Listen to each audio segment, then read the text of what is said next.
A'udzubillahi minasyaitonir wal 'asr. Innal insana lafi khusr. Demi waktu yang kalian lalui di dunia. Banyak manusia dalam kerugian.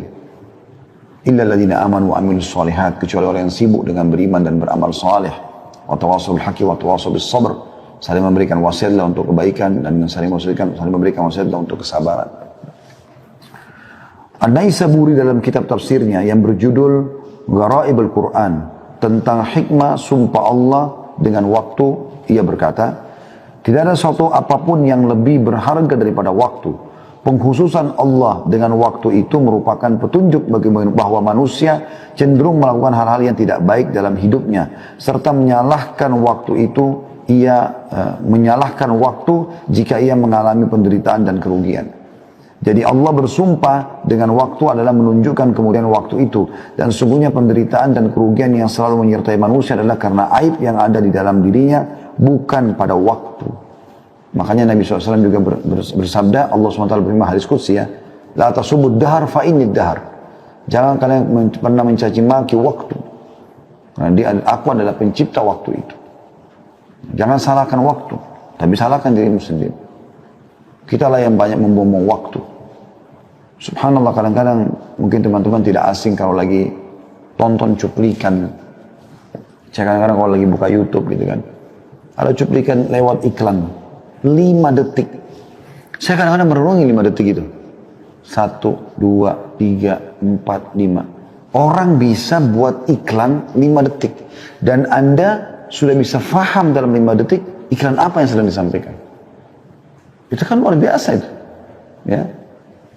Saya pernah melihat ada yang sampai 30 detik. Kalau kita hitung 30 detik itu setengah menit ya. 1 menit kan 60 detik ya. 30 detik. Itu lama rasanya kita nunggu untuk melanjutkan cuplikan yang akan kita lihat setelahnya. Itu saya ambil pikiran, saya ambil sebuah poin. Oh subhanallah. Berarti waktu itu mahal sekali ya. Artinya hitungan detik yang banyak kita buang itu ternyata memang mahal itu. Dan itu sudah sangat tinggi gitu. Syaitan kadang-kadang mempermainkan cara kita melihat waktu itu teman-teman sekalian. Contoh misal, kita kalau masuk ke restoran, atau kita masuk ke masjid dulu lah. Kita masuk ke masjid mau sholat misalnya. Perhatikan kadang-kadang masjid itu meletakkan durasi antara azan dan iqamah 3-5 menit. Itu 5 menit sudah dianggap lama. Kalau yang sampai 10 menit itu berarti luar biasa, ideal. Tapi umumnya orang kasih 5 menit. Yang digital biasa ya, 5 menit. 5 menit itu teman-teman kalau menunggu iqamah sholat, lamanya rasanya. Syaitan mempermainkan itu buat kita. Lama, padahal situ kita bisa kita rasa lama. Padahal sebenarnya itu waktu yang sangat mahal. Disitulah saat kita berdoa karena waktu mustajab. Allah terima apa saja hajat anda selama tidak minta yang haram. Selama ikhlas karena Allah. Di hari 5 kali kita punya kesempatan. Subuh, duhur, asar, maghrib, isya. Mustajab doa. Kita bisa sholat qobliyah. Ini luar biasa sebenarnya. Tapi kita rasa lama, berharap kadang-kadang buru-buru, baru 2 menit sudah langsung iqamah. Karena buru-buru menyelesaikan sholatnya. Tapi kalau kita masuk ke restoran, nunggu, pesan menu kesukaan, tapi ini maaf Pak, atau Bu, masih lama sekitar 15 menit. Oh nggak apa-apa, nggak apa-apa, 15 menit udah apa-apa. Jadi pendek, pada saat mau makan, pada saat mau apa, ada bahkan orang naudzubillah pacaran membawa waktu biar sampai berjam-jam, nggak masalah. Dianggap nggak masalah. Tapi kalau dulu sama pasangannya, jenuh. Ya. Atau pasangan halal maksud saya.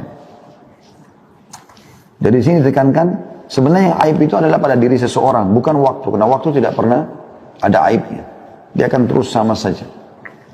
Ibnu Qayyim rahimahullah berkata, seorang manusia sejak pertama kali menginjakkan kakinya di bumi ini, maka saat itu ia telah menjadi seorang musafir yang melakukan perjalanan menuju kepada Tuhannya. Dan masa perjalanannya adalah umur yang telah Allah tetapkan baginya. Diriwayatkan dari Ibnu Abbas radhiyallahu anhu telah berkata, Rasulullah SAW bersabda, ni'matani maghbunun fihi ma katsirun minan nas, as-sihhat wal faragh. Terdapat 2 nikmat yang banyak manusia tertipu pada keduanya, yaitu kesehatan dan waktu luang. Hadis riwayat Bukhari dan Tirmidzi. Ya. Jadi banyak orang subhanallah yang ini akan lagi sehat, tidak pernah mau ibadah. Nanti sudah sakit, sudah lumpuh, baru sibuk mau ibadah. Baru mau umroh haji, sudah susah pakai kursi roda. Mana anda di masa mudanya? Ya kan? Sudah rabun matanya baru mau belajar Quran. Mana Anda pada saat masih terang matanya? Nanti sudah terlilit utang baru berpikir mau sedekah. Bagaimana caranya waktu lagi lapang kenapa nggak sedekah? Ya, sayang sekali. Ibnu Battal berkata, sedikit sekali manusia menyadari kedua nikmat itu dan mensyukurinya dengan kebaikan. Ya, nikmat sehat dan waktu luang ini adalah nikmat yang besar. Dan cara untuk mensyukuri nikmat itu adalah memaksimalkan keduanya. Maksimalkan kesehatan di atas ketaatan, maksimalkan waktu luang di dalam ketaatan. Waktu adalah umur manusia dan kehidupannya. Hari yang berlalu makin mendekatkannya kepada kehidupan akhirat. Dan hari-hari itu ibarat sebuah gudang. Lalu apa yang disimpan di dalamnya? Kata Hasan Basri rahimahullah, hai manusia, hai anak Adam, kau hanya adalah potongan waktu. Potongan waktu. Potongan hari. Kalau sudah lewat satu hari dari hidupmu, maka ada yang hilang dari bagian tubuhmu. Yahya bin Mu'adz Ar-Razi berkata, membuang waktu lebih buruk dari kematian. Sekali lagi, Yahya bin Mu'adz Ar-Razi berkata rahimahullah, membuang waktu lebih buruk daripada kematian. Sebab membuang waktu berarti menghentikan kebenaran, sedangkan kematian berarti perpisahan dengan manusia. Seorang pria berkata kepada Daud At-Ta'i, nasihati aku. Maka kedua matanya berlinang air mata dan berkata, wahai saudaraku, sesungguhnya siang dan malam adalah fase-fase yang dilewati oleh manusia satu persatu. Hingga semua itu berakhir sampai pada akhir perjalanan mereka. Maka jika engkau mampu untuk menyiapkan bekal setiap hari, maka bagi dirimu untuk menghadapi kematian, maka lakukanlah. Karena sungguhnya perjalanan itu akan berakhir dengan cepat, atau bahkan lebih cepat dari apa yang engkau duga. Maka hendaknya engkau membekali dirimu, dan lakukanlah sesuatu yang pernah engkau lakukan untuk bekal itu. Dan sungguhnya aku akan mengatakan kepadamu semua, sedang aku tidak mempunyai seseorang yang lebih mengabaikan waktu daripada aku sendiri. Karena dan kemudian beliau bangkit dan pergi meninggalkannya. Ya.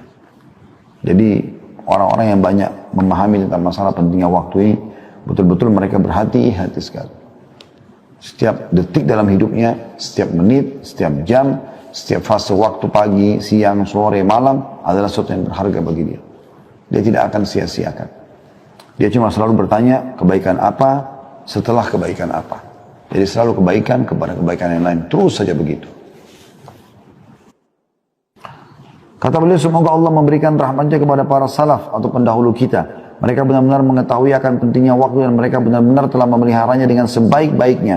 Hingga mereka tidak pernah membuang waktu walaupun sesaat. Dan alangkah celakanya kita, walau kita berlalu dengan sia-sia tanpa faedah, atau waktu kita berlalu sia-sia tanpa faedah. Kematian selalu datang menimpa orang-orang yang berada di sekitar kita secara tiba-tiba. Akan tapi semua itu tidak menjadi pelajaran dan peringatan bagi kita.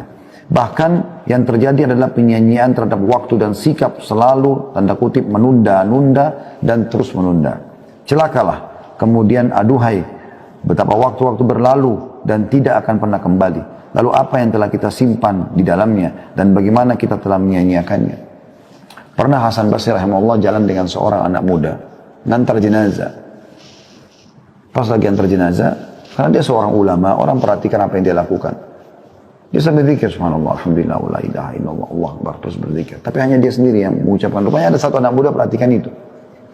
Dia bertanya, wahai imam, kalau imam itu kayak kita kiai, kenapa anda berzikir lagi antar jenazah?